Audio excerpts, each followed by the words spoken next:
여러분 안녕하십니까? 이어서 춘천에서 전해드립니다.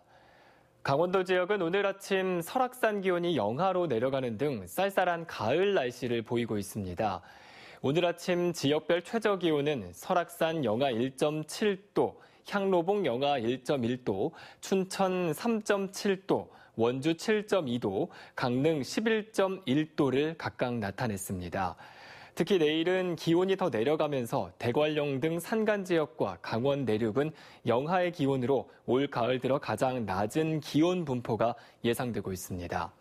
한편 강원지방기상청은 서리와 얼음이 어는 곳도 있겠다며 건강관리는 물론 수확기에 있는 농작물 관리에 유의해 줄 것을 당부했습니다. 강원도가 정부와 시군이 지급한 코로나19 긴급지원금에 대한 정책 분석 결과 총 소비 효과가 2조 6,550억 원에 이른다고 밝혔습니다. 이는 투입 대비 3.5배의 재정 지출 효과로 긴급지원금 정책이 코로나19로 인한 경제 침체를 극복하는 데 도움이 된 것이라고 설명했습니다.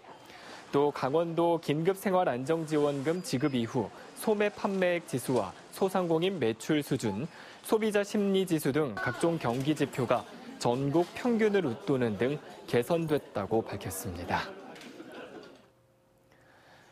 강원도 공무원이 9급에서 5급까지 승진하는데 평균 23년 5개월이 걸린 것으로 조사됐습니다.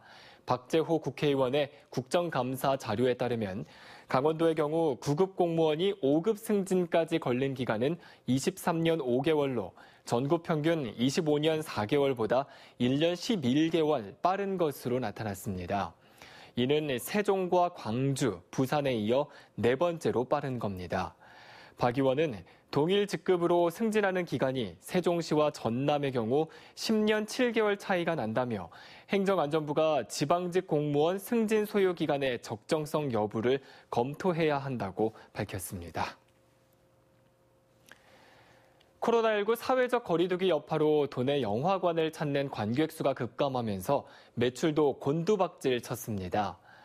박 전 국회의원의 국정감사 자료에 따르면 올해 1월부터 9월까지 영화관 관객 수와 매출액 감소폭은 강원이 93.9%로 전남에 이어 두 번째로 컸습니다.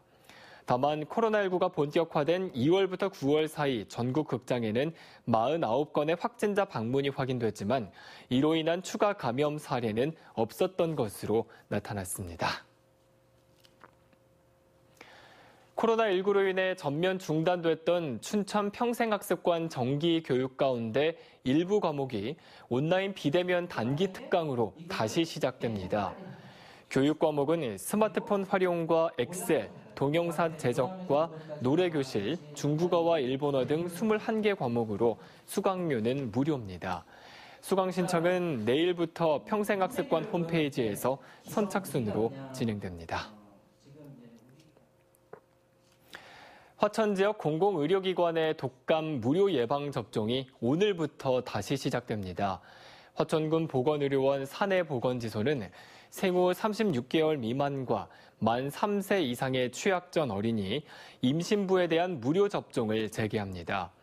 화천군 보건의료원은 내일부터 생후 36개월 미만과 만 3세부터 만 12세 이하의 어린이, 그리고 임신부를 대상으로 무료 접종을 진행합니다. 제2회 강원학생 SW 챌린지 대회가 오는 7일부터 다음 달 24일까지 비대면으로 개최됩니다. 강원교육과학정보원은 도내 초중학생을 대상으로 창의적이고 일상의 문제를 인식하는 역량과 동영상과 온라인 화상 면담으로 실제 구현의 적절성과 완성도를 심사합니다. 예선과 본선을 거쳐 모두 40팀을 시상할 계획이며 이를 위해 오늘 오후 4시 관심 교원과 교육 전문 직원을 대상으로 온라인 설명회를 실시할 예정입니다. 국토교통부가 고속도로에 이어 2022년까지 강원권 등 전국 국도 14,000km 구간에 자율주행차 상용화의 핵심인 정밀 도로 지도를 추가 구축한다고 밝혔습니다. 정밀 도로지도는 차선, 표지, 도로시설 등을 3차원으로 표현한 전자지도로 기상 악천후나 위치 정보 시스템 수신 불량 상황에서도 자율주행 차량의 위치를 정밀하게 파악할 수 있습니다.